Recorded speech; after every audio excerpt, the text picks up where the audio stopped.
Daily Bible Reading, 2 Samuel chapter 11.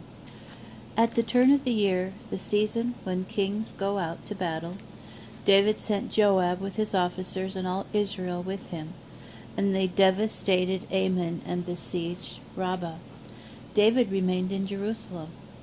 Late one afternoon, David rose from his couch and strolled on the roof of the royal palace. And from the roof he saw a woman bathing. The woman was very beautiful, and the king sent someone to make inquiries about the woman. He reported, "She is Bathsheba, daughter of Eliam and wife of Uriah the Hittite." David sent messengers to fetch her. She came to him, and he lay with her. She had just purified herself after her period, and she went back home. The woman conceived, and she sent word to David, "I am pregnant." Thereupon David sent a message to Joab, "Send Uriah the Hittite to me." And Joab sent Uriah to David. When Uriah came to him, David asked him how Joab and the troops were faring, and how the war was going. Then David said to Uriah, "Go down to your house and bathe your feet." When Uriah left the royal palace, a present from the king followed him. But Uriah slept at the entrance of the royal palace, along with the other officers of his lord, and did not go down to his house. When David was told that Uriah had not gone down to his house, he said to Uriah, "You just came from a journey. Why didn't you go down to your house?"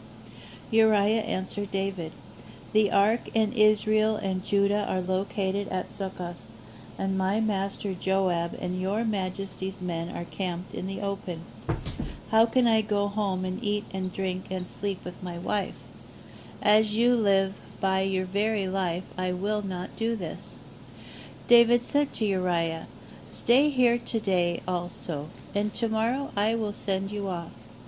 So Uriah remained in Jerusalem that day. The next day David summoned him, and he ate and drank with him until he got him drunk.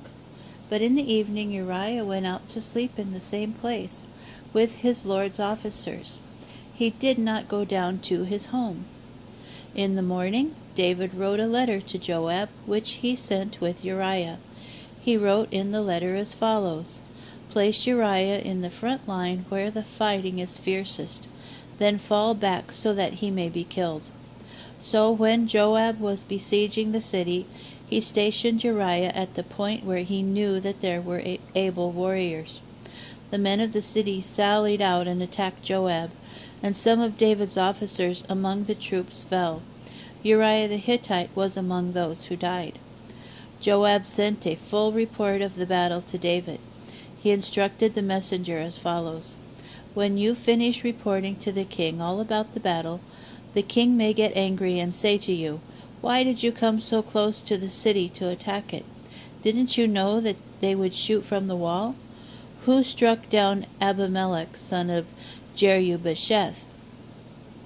Was it not a woman who dropped an upper millstone on him from the wall at Thebez, from which he died? Why did you come so close to the wall?' Then you say, 'Your servant Uriah the Hittite was among those killed.'" The messenger set out. He came and told David all that Joab had sent him to say. The messenger said to David, "First, the men prevailed against us and sallied out against us into the open. Then we drove them back up to the entrance to the gate. But the archers shot at your men from the wall, and some of your majesty's men fell. Your servant Uriah the Hittite also fell."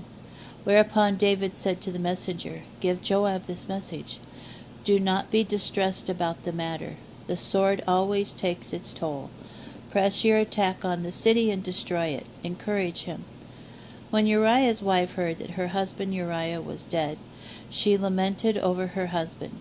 After the period of mourning was over, David sent and had her brought into his palace. She became his wife, and she bore him a son.